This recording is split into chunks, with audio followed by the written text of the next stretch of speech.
Hi అండి. అందరికీ నమస్తే. ఈరోజు వీడియోలో మనం వినబోయే కథ ఏంటో తెలుసుకునే ముందు, మీ అందరికి కూడా నాదొక చిన్న రిక్వెస్ట్. కొత్తగా మన ఛానల్ చూసిన వాళ్ళు తప్పకుండా ఒక లైక్ చేసి, మీ ఫ్రెండ్స్‌కి, ఫ్యామిలీ మెంబర్స్‌కి షేర్ చేయండి. అలాగే ఇలాంటి మరెన్నో మంచి మంచి కథలను వినాలనుకుంటే ఛానల్‌ని వెంటనే సబ్స్క్రైబ్ చేసుకొని, పక్కనున్న బెల్ ఐకాన్ని క్లిక్ చేయండి. మరి ఇప్పుడు లేట్ చేయకుండా కథలోకెళ్ళిపోదాం. అప్పుడే ఆఫీస్ నుంచి వచ్చిన రఘు గుమ్మంలోకి అడుగుపెట్టగానే, నానమ్మ, నువ్వు వెళ్ళిపోతే రోజు రాత్రి నాకు కథలెవరు చెప్తారు? నువ్విక్కడే ఉండొచ్చు కదా! పోనీ నన్ను నీతో తీసుకెళ్ళొచ్చు కదా నానమ్మ! అన్న తన కూతురు వన్నిక మాటలు వినబడ్డాయి. ఏంటమ్మా, నానమ్మ నిన్ను వదిలిపెట్టి ఎక్కడికి వెళ్తుంది? ఎక్కడికి వెళ్ళదు. మీ నానమ్మ ముద్దుల మనవరాలైన నీకు రోజూ మంచి మంచి కథలు చెప్తూ నేను నిద్రపుచ్చుతుంది అన్నాడు. అందుకు, లేదు డాడీ, నానమ్మ ఊరు వెళ్తుందట. నాతో ఉదయం చెప్పింది. నానమ్మ తిరిగి ఊరు వెళ్తే నాకేం తోచదు డాడీ. అందుకే ఉండమని అడుగుతుంటే, ఊరెళ్ళమ్మా, మళ్ళీ ఎప్పుడైనా వస్తానులే అంటుంది డాడీ. నానమ్మని వెళ్ళొద్దని నువ్వైనా చెప్పు డాడీ అంటుంది వనిక. ఇంతలో రఘు భార్య లత కాఫీ తీసుకొస్తూ, ఏంటమ్మా వనిక, డాడీ ఇప్పుడే కదా ఆఫీస్ నుంచి వచ్చింది, అలా ఇబ్బంది పెట్టొచ్చా అంది. ఏంటి లత, వర్ణిక అమ్మ ఊరెళ్తానని చెప్పిందంటుంది, నిజమేనా? అయినా అమ్మ వచ్చి 10 రోజులైనా కాలేదు, అప్పుడే ఊరు వెళ్తానంటావేంటి అడిగాడు రఘు. అత్తయ్య నాతో ఏమీ చెప్పలే అండి. మీరు ఆఫీస్ నుంచి వచ్చే టైంకి అత్తయ్య ఇక్కడే కూర్చున్నారు కదా, అడగలేకపోయారా అంది లత. నేను ఇంట్లోకి అడుగు పెడుతుంటేనే అమ్మ తన గదిలోకి వెళ్ళింది లత. కాసేపు ఆగి అడుగుతానులే అన్నాడు రఘు. రఘు కాఫీ తాగి ఫ్రెష్ అప్ అయ్యి కాసేపు రిలాక్స్ అయ్యాక తన తల్లి అన్నపూర్ణ గదిలోకి వెళ్ళి, అమ్మ, సాయంత్రం నేను ఆఫీస్ నుంచి వచ్చాక వన్నిక చెప్పింది నువ్వు ఊరెళ్తున్నావని, నిజమేనా? ఊరంటే అన్నెల దగ్గరకా, లేకుంటే మన ఊరికి వెళ్తున్నావా అడిగాడు రఘు. అందుకు అన్నపూర్ణ, మన ఊరికే వెళ్ళాలనుకుంటున్నారా అంది. అందుకు రఘు, మన ఊరికి అయితే అప్పుడే వెళ్ళడం దేనికి? నువ్వు వచ్చి 10 రోజులైనా కాలేదు, ఇంకొన్ని రోజులు నా దగ్గరే ఉండొచ్చు కదమ్మా. అయినా ఇక మీదట కూడా నువ్వు మాతోనే ఉండాలని మొన్న మన ఊరికి వచ్చినప్పుడు చెప్పాను కదమ్మా. ఒకవేళ లత నువ్వేమైనా గొడవ పెట్టుకున్నారా అడిగాడు రఘు. అందుకు అన్నపూర్ణ, అలాంటిది ఏమీ లేదురా. అయినా మా మధ్య గొడవలు ఎందుకు వస్తాయి? ఇంతకాలంగా అలవాటైన ఊరిని, అక్కడ మనుషులని, వాతావరణాన్ని వదిలి ఎక్కువ రోజులు ఇక్కడ ఉండలేకపోతున్నానురా అని చెప్పింది అన్నపూర్ణ. అదేంటమ్మా, ఎప్పటికైనా నువ్వు మాతో ఉండాల్సిందే కదా అడిగాడు రఘు. అందుకు అన్నపూర్ణ ఏమీ మాట్లాడకుండా మౌనంగా ఉండి కాసేపటికి, ఒరే రఘు, నన్ను రేపు ఉదయం మన ఊరికి వెళ్ళే బస్ ఎక్కిస్తావా అడిగింది. అంటే నువ్వు ఊరు వెళ్ళాలని నిర్ణయించుకున్నావన్నమాట అడిగాడు రఘు. అవునరా, కారణాలేంటి, ఎందుకు అని నన్నేమీ అడగొద్దు అంది అన్నపూర్ణ.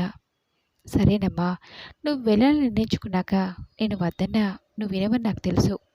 సరే, రేపు ఉదయమే బస్ ఎక్కిస్తానులే అని కిచెన్లో వంట చేస్తున్న తన భార్య లత దగ్గరికి వెళ్ళి, లత, అమ్మని ఏమైనా అన్నావా? ఉన్నట్టుండి అమ్మ ఊరికి వెళ్తానంటుందేంటి? తను మన ఇంటికి వచ్చి 10 రోజులైనా కాలేదు అడిగాడు రఘు. ఇది మరీ బాగుంది. మీ అమ్మగారిని నేనేమంటాను? ఒకవేళ మీకంత అనుమానంగా ఉంటే వెళ్ళి అత్తయ్య గారిని అడగలేకపోయారా? తను చెప్పేది కదా అంది లత. అందుకు రఘు, సరే సరే, నీ పని చూసుకో అని తన గదిలోకి వెళ్ళాడు. ఆ రోజు రాత్రి అందరూ కలిసి భోజనాలు చేసి పడుకున్నాక రఘుకి ఇంతకీ నిద్ర రాలేదు. ఆ రాత్రంతా తన తల్లి అన్నపూర్ణ గురించే ఆలోచన. అమ్మ ఇక్కడే ఉంటుందనుకుంటే మళ్ళీ వెళ్ళిపోతానంటుందేంటి అని తన గతాన్ని గుర్తు చేసుకున్నాడు రఘు. రఘు వాళ్ళ అమ్మ నాన్నకి వాళ్ళ ముగ్గురు సంతానం. తండ్రి పేరు రాఘవయ్య, తల్లి పేరు అన్నపూర్ణ. రాఘవయ్య తను ఉంటున్న ఊళ్ళోనే గవర్నమెంట్ స్కూల్లో ఉపాధ్యాయుడిగా పనిచేసేవాడు. రాఘవయ్య తన ముగ్గురు కొడుకులను బాగా చదివించి ప్రయోజకులను చేయాలనుకున్నాడు. తను టీచర్గా పనిచేస్తున్న స్కూల్లోనే తన ముగ్గురు పిల్లల్ని జాయిన్ చేశాడు. చిన్నప్పటి నుంచి పిల్లలందరూ చదువులో చాలా చురుగ్గా ఉండేవాళ్ళు. రాఘవయ్యకి తన ముగ్గురు కొడుకులంటే ప్రాణం. వాళ్ళకి ఏ కష్టం రాకుండా జాగ్రత్తగా చూసుకునేవాడు. అలా సంతోషంగా సాగిపోతున్నట్టుకుంటే వాళ్ళ కుటుంబంలో ఓ విషాదం చోటు చేసుకుంది. కొంతకాలంగా రాఘవయ్యకి ఆరోగ్యం సరిగా లేకపోవడంతో హాస్పిటల్లో చూపించుకున్నాడు. డాక్టర్లు పరీక్షలవి చేసి 2 కిడ్నీలు పాడాయని, బ్రతకడం కష్టమన్నారు. అన్నపూర్ణ తన కిడ్నీ ఇవ్వడానికి సిద్ధపడ్డా అది భర్తకి మ్యాచ్ కాకపోవడంతో కిడ్నీ మార్పిడికి కుదరలేదు. ఎంత ప్రయత్నించినా కిడ్నీ ఇవ్వడానికి ఎవరూ ముందుకు రాకపోవడంతో మందులతో లాభం లేకుండా పోయింది. 6 నెలలకే రాఘవయ్య కాలం చేశాడు. భర్త పోవడంతో అన్నపూర్ణకి ఏం చేయాలో అర్థం కాలేదు. 3 పిల్లలు చిన్నవాళ్ళే. వాళ్ళ చదువులు, ఇంటి ఖర్చులకు ఎలా అని బాధపడింది. భర్త పిఎఫ్ డబ్బులను బ్యాంకులో వేసి కొంతకాలం ఎలాగోలా నెట్టుకొచ్చింది. రాఘవయ్య పోయిన సంవత్సరానికి తన భర్త కోరిక మేరకు తన 3 కొడుకులను బాగా చదివించి ప్రయోజకులు చేయాలని ఓ ప్రైమరీ స్కూల్లో టీచర్గా చేరింది అన్నపూర్ణ. స్కూల్ నుంచి వచ్చాక చుట్టుపక్కల పిల్లలకు ట్యూషన్ చెప్పేది. ఏమాత్రం ఖాళీ సమయం దొరికినా తనకు తెలిసిన పనుల్లా చేసేది. పిల్లలు పెరిగి పెద్దయ్యాక వాళ్ళ కాలేజీ చదువుల ఫీజులకు పుట్టింటి వాళ్ళు సహాయం చేశారన్న అన్నపూర్ణ నిరాకరించింది. అలా కాలం గడిచి 3 పిల్లలు పై చదువులకు వెళ్ళారు. పెద్ద కొడుకు మాధవ్ సీఏ పూర్తి చేసి ఉద్యోగం సంపాదించాడు. రెండో కొడుకు వాసు టీచర్ ట్రైనింగ్ పూర్తి చేసుకుని తన తండ్రిలాగే గవర్నమెంట్ స్కూల్లో ఉద్యోగం సంపాదించాడు. మూడో కొడుకు రఘు ఇంజనీరింగ్ పూర్తి చేసి హైదరాబాద్లో సాఫ్ట్వేర్ ఇంజనీర్గా ఉద్యోగం చేస్తున్నాడు. పిల్లలందరి చదువులు పూర్తయి ఉద్యోగం రావడంతో అన్నపూర్ణ చాలా సంతోషించింది. తెలిసిన వాళ్ళతో తన 3 కొడుకులకు మంచి సంబంధాలు చూడమని చెప్పింది. తమ స్థాయికి తగ్గ సంబంధాలు దొరకడంతో ఒక్కొక్కరికి పెళ్లి జరిపించింది. ఉద్యోగాలు చేసే ఊళ్ళలోనే అంతా వాళ్ళ కుటుంబాలతో స్థిరపడ్డారు. అన్నపూర్ణ ఒకతే ఏదో ఒక పని చేసుకుంటూ తన ఊళ్ళోనే ఉంటుంది. కొడుకులకి పిల్లలు పుట్టినప్పుడు అందరి ఇళ్ళకి వెళ్ళి కొన్ని రోజులుండి తిరిగి వచ్చి ఊళ్ళోనే ఉంటుంది. అన్నపూర్ణ దృష్టం ఏంటో కానీ కోడలకి అన్నపూర్ణ అంటే పడేది కాదు. అత్తగారిని కనీస గౌరవం కూడా ఇచ్చేవారు కాదు. అన్నపూర్ణకి ఎప్పుడైనా కొడుకులను, కోడలని, వాళ్ళ పిల్లల్ని చూడాలనిపించి వెళ్ళినా ఎవరో దూరపు బంధువుల ఇంట్లో ఉన్నట్టు అంటే ముట్టినట్టుగానే ఉండేవారు. పెద్ద కొడుకు మాధవ్, రెండో కొడుకు వాసు వాళ్ళ భార్యలకు ఎదురు చెప్పేవారు కాదు. భార్య ఎంత చెప్తే అంతే. ఇంచుమించు రఘు భార్య లత కూడా అలాంటిది అయినా భర్త మాటలకి కాస్త వెలివిస్తుంది. తన అన్నయ్యల ఇంట్లో ఉండడం కంటే మా ఇంట్లో ఉండడానికి అమ్మ ఇష్టపడుతుందని, అమ్మ ఒకతే ఊళ్ళో ఉండి ఏం కష్టపడుతుందని ఈ మధ్య మొన్న రఘు తన కుటుంబంతో పండగకి ఊరికి వెళ్ళినప్పుడు అమ్మ ఇక నుంచి నువ్వు మా దగ్గరే ఉండాలని రమ్మని పిలిచాడు. అందుకన్నపున్న ఇప్పటి నుంచి ఎందుకురా రఘు, నాకు ఇక్కడ బాగానే ఉంది కదా అంది. అయినా రఘు వినకపోవడంతో 10 రోజుల క్రితం చిన్న కొడుకు ఇంటికి వచ్చింది. ఏమైందండి, అప్పటి నుంచి అటు ఇటు కదులుతూ నా నిద్రంతా పాడు చేస్తున్నారు. అర్ధరాత్రి అయినా మీరు ఇంకా నిద్రపోలేదా అన్న లత మాటలు కులికిపడి, లేదు లత, ఈరోజు ఎందుకో ఎంత ప్రయత్నించినా నాకు నిద్ర రావట్లేదు అన్నాడు రఘు. అందుకు లత, ఇక మీదట ఇక్కడే ఉంటుందనుకుంటా మీ అమ్మ తిరిగి ఊరికి వెళ్తుందని బాధపడుతున్నారా?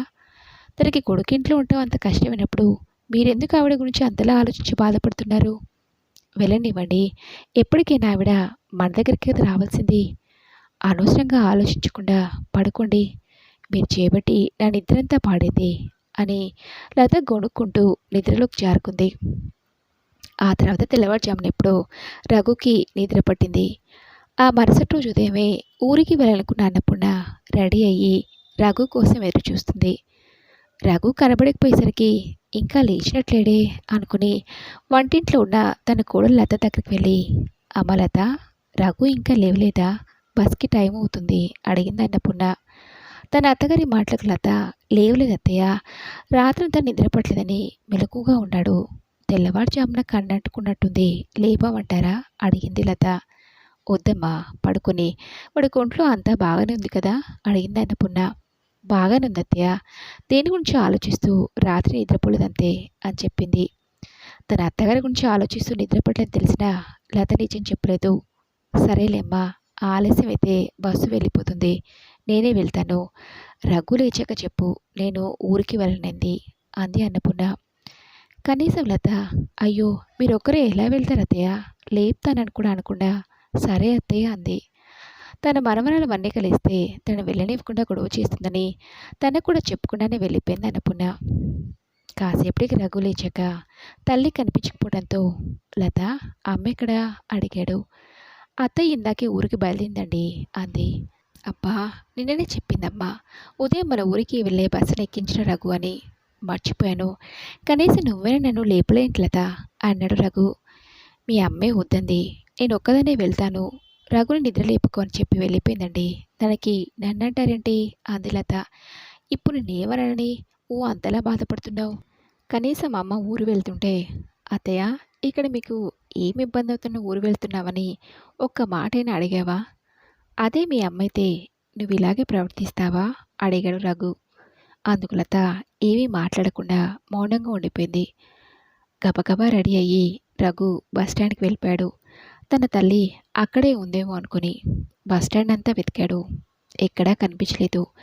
ఆ తర్వాత బస్కి రఘు కూడా వాళ్ళ ఊరికి బయలుదేరాడు. బస్టాండ్కి వెళ్ళిన తన భర్త ఇంకా రాకపోవడంతో ఫోన్ చేసి, ఎక్కడున్నారండి? ఇప్పుడే వస్తానని బస్టాండ్కి వెళ్ళారు కదా, ఏమైంది?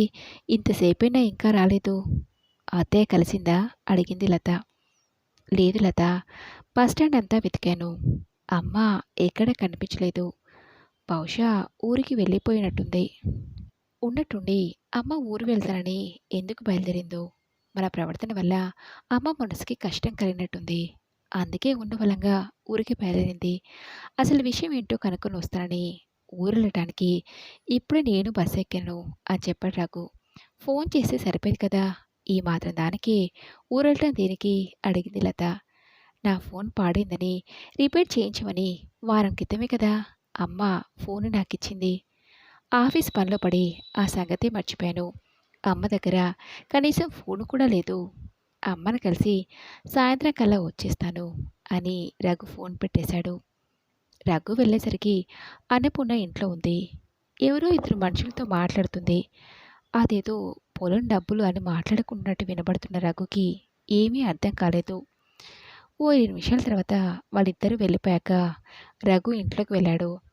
తన కొడుకు రఘు రావటం చూసి, రఘు నువ్వేంట్రా ఇక్కడ అడిగింది అన్నపూర్ణ. అందుకు రఘు, ఎందుకమ్మా నాకు చెప్పకుండా వచ్చేశావు? ఏంటంత ముఖ్యమైన పని? నన్ను నిద్రలేపుంటే నేనే దగ్గరుండి నేను బస్ ఎక్కించి ఉండేవాను కదా అన్నాడు రఘు. అందుకు అన్నపూర్ణ, లత నువ్వు ఇంకా లేవులే అని చెప్పిందిరా. నిద్రపోతూ నేను ఎందుకు ఇబ్బంది పెట్టడమని నేను ఒక్కదాన్నే వచ్చేశాను అంది అన్నపూర్ణ. అమ్మా, ఇందాకెవరో ఇద్దరు మన ఇంటికి వచ్చి వెళ్తున్నారు. ఎవరు వాళ్ళు అడిగాడు రఘు. వాళ్ళ నా పేరు మీద ఉన్న పొలాన్ని వాళ్ళకి అమ్మేస్తున్నానురా, అది మాట్లాడడానికి వచ్చారు అంది. పొలమా? మనకు పొలం ఎక్కడమ్మా? నువ్వు కష్టపడి సంపాదించే డబ్బుతో ఇల్లు కొన్నావని తెలుసు, మనకు పొలం ఎక్కడిది అడిగాడు రఘు ఆశ్చర్యంగా. మీ నాన్న పోయిన సంవత్సరానికి మన గోపాలం మావయ్య తనకు తెలిసిన వాళ్ళెవరో పొలం అమ్ముతున్నారని నాతో చెప్పి నన్ను తీసుకోమన్నాడు. భవిష్యత్తులో పిల్లల చదువులకి అమ్ముకోవచ్చు. ఇంతో అంత భూమి ఉంటే మనకు కాస్త ధైర్యంగా ఉంటుందన్నాడు. నా పెళ్ళికి మా పుట్టింటోళ్ళు పెట్టిన బంగారం అమ్మి ఓ ఎకరం పొలం కొన్నానురా. ఆ దేవుడి దయ వల్ల మీ చదువులకి దాన్ని అమ్మాల్సిన అవసరం రాలేదు. అలాగే ఉండిపోయింది అంది అన్నపూర్ణ. మరిప్పుడు దాన్ని అమ్మాల్సిన అవసరం ఏమొచ్చిందమ్మా? నీకేమైనా డబ్బు అవసరం పడితే నన్ను అడగొచ్చు కదా. 3 కొడుకులు ఉన్నాం, డబ్బు లేదంటావా చెప్పు అడిగాడు రఘు. అలాంటిదేమీ లేదురా రఘు, ఆ డబ్బుని నేను ఒక ముఖ్యమైన పని గురించి ఉపయోగించాలనుకుంటున్నాను అని చెప్పింది అన్నపూర్ణ. తల్లి దేని నుంచి మాట్లాడుతుందో అర్థం కాక రఘు, ముఖ్యమైన పనా? ఏంటమ్మా అది అడిగాడు. అందుకు అన్నపూర్ణ, ఈ చుట్టుపక్కల ఉన్న నాలాంటి వాళ్ళ కోసం ఒక ఓల్డేజ్ హోమ్ ఏర్పాటు చేయాలనుకుంటున్నానురా. నా దాకా వస్తే కానీ ఎంతమంది పిల్లలందరూ ఉండి కూడా అనాథలు అవుతున్నారో తెలిసింది. కాస్తో కూస్తో డబ్బు వాళ్ళ చేతిలో ఉంటే పర్వాలేదు, పిల్లలు వాళ్ళని చూడకుండా బతికేయచ్చు. అదే డబ్బు లేని వాళ్ళ పరిస్థితి మాటల్లో చెప్పలేం. ఆ డబ్బు లేక ఎంతోమంది రోడ్డున పడుతున్నారు, బ్రతకలేక ఆత్మహత్యలు చేసుకుంటున్నారు. అలాంటి వాళ్ళ కోసం నాకు చేతనైనంత సహాయం చేయాలనుకుంటున్నాను రా. ఇక నుంచి మన ఇంటిని ఓల్డేజ్ హోమ్లా మార్చేయబోతున్నాను. అందుకు ఇల్లు ఒకటి ఉంటే సరిపోదు కదా, అందుకు కావలసిన ఏర్పాటు చేయడానికి కొంత డబ్బు చేతిలో ఉండాలని పొలం అమ్మేస్తున్నాను అని చెప్పింది అన్నపూర్ణ. తల్లి మాటలకు రఘు, అమ్మా నువ్వు అనాథలకు సేవ చేయడం ఏంటి? నీకంత కర్మేం పట్టింది? హాయిగా మా దగ్గర ఉండక అన్నాడు రఘు. కొడుకు మాటలకు అన్నపూర్ణ హాయిగా అన్నిట్టూడ్చి మీ దగ్గరుంటే నాకు హాయిగా లేదురా. జైల్లో ఉన్న ఖైదీలా అనిపిస్తుంది. ఉదయం లేస్తే రాత్రి వరకు ఆఫీస్ పని అంటూ నీకు నన్ను పలకరించే సమయమే ఉండదు. ఇక మీ భార్యలకి నేను మీ ఇళ్ళలో ఉండటం నచ్చదు. కనీసం ఇంట్లో ఏదైనా ముట్టుకుంటే, ఏదైనా కావాలంటే నన్ను అడగొచ్చు కదా! ఎందుకు మీరు తీసుకోవడం అంటారు? కాలక్షేపానికి భక్తి కార్యక్రమాలు చూద్దామని టీవీ పెట్టుకుంటే, చదువుకునే పిల్లలున్నారనే ఆలోచన కూడా లేకుండా ఈ టీవీ ఏంటి అని నా చేతిలో ఉన్న రిమోట్ తీసుకుని టీవీ ఆఫ్ చేస్తారు. సంవత్సరానికి ఒకసారికి మీ నాన్న పోయిన రోజున అందరినీ పిలిచి భోజనాలు పెడదామంటే ఎందుకు అనవసరమైన ఖర్చు? ఆ డబ్బుతో మనం 4 నెలలు ఇల్లు గడుస్తుంది అంటారు. మీ ఇళ్ళలో ఉంటే నాకు స్వతంత్రం లేదురా. మీరు పుట్టినప్పటి నుంచి ప్రతి నిమిషం మీకోసమే ఆలోచించాను. మీకోసమే బ్రతికాను. ఈ మిగిలిన జీవితమైనా నాకు నచ్చినట్టుగా ప్రశాంతంగా ఉండాలనుకుంటున్నాను. ఇంకా పిల్లల్ని పట్టించుకున్న అనాథలైతే తల్లిదండ్రులకు సేవ చేయటం కర్మ కాదు రఘు. అలాంటి వాళ్ళని ఆదుకుంటే ఇంత పుణ్యమైనా వస్తుంది. ఇంతకాలం మిమ్మల్ని పెంచి పెద్ద చేసి చదువు చెప్పించడానికి ఏదో ఒక పని చేస్తూనే ఉన్నాను. ఇప్పుడు ఇలా ఏ పని లేకుండా ఖాళీగా ఉండాలంటే నాకు ఇబ్బందిగానే ఉంది. అందుకే నేను ఇలా నిర్ణయం తీసుకున్నాను అంది అన్నపూర్ణ. నలుగురికి సహాయం చేయాలనే తల్లి గొప్ప మనసుకి రఘుకి సంతోషంగానే ఉన్నా తమ కోసం చిన్నప్పటి నుంచి కష్టపడిన తల్లిని సంతోషపెట్టలేకపోయినందుకు బాధపడ్డాడు. ఆ తర్వాత రఘు తన అన్నలిద్దరికీ ఫోన్ చేసి విషయం చెప్పడంతో మాధవ్ వాసులిద్దరూ తమ భార్యలతో సహా వచ్చి నీ కడుపున పుట్టిన మేమంతా ఉండగా కూడా పొలాన్ని అమ్మి ఆ డబ్బును మరెవరకు ఖర్చు చేయడం ఏంటి? పొలాన్ని అమ్మిన డబ్బులో మా అందరికీ సమానమైన హక్కు ఉంటుంది. ఇంటిలో కూడా మా అందరికీ వాటా ఉంటుంది. నీకు ఇష్టం వచ్చినట్టుగా ఓల్డేజ్ హోమ్కి ఉపయోగించరాదు అని కొడుకులు కోడలు అన్నపూర్ణతో గొడవకు దిగారు. అందుకు అన్నపూర్ణ ఈ పొలం ఇల్లు మన పూర్వీకుల నుంచి వచ్చిందో లేక మీ నాన్న సంపాదించిన ఆస్తో కాదు, నేను కష్టపడి సంపాదించుకున్న ఆస్తి. వీటి మీద సర్వాధికారాలు నాకే ఉన్నాయి. నా ఇష్టం వచ్చినట్టుగా చేసుకునే హక్కు నాకుంది అని ఖచ్చితంగా చెప్పడంతో కొడుకులు కోడళ్ళు నోళ్ళు వెళ్ళబెట్టారు. ఎంత అడిగినా తల్లి ఆస్తిలో చిల్లి గవ్వ కూడా రాదని తెలుసుకుని అంతా అక్కడి నుంచి తిరిగి వెళ్ళిపోయారు. రఘు మాత్రం నా మాట విని మళ్ళీ ఒకసారి ఆలోచించమ్మా. ఓల్డేజ్ హోమ్ నడపడం, వృద్ధులకు సాయం చేయటం మామూలు విషయం కాదమ్మా, చాలా కష్టం అన్నాడు.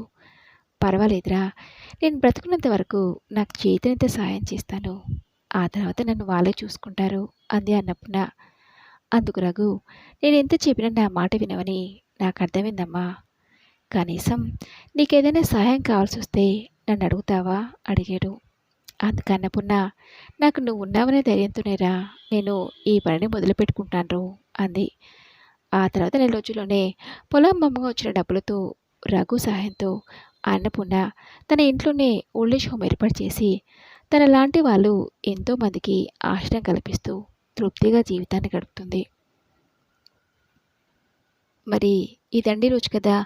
ఈ కథపై మీ విలువైన అభిప్రాయాన్ని నాతో కామెంట్ బాక్స్లో షేర్ చేసుకోండి.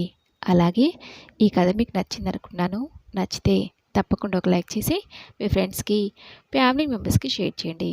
అలాగే ఇలాంటి మంచి మంచి కథలు అనుకుంటే ఛానల్ని వెంటనే సబ్స్క్రైబ్ చేసుకొని పక్కన ఉన్న బెల్ ఐకాన్ని క్లిక్ చేయండి.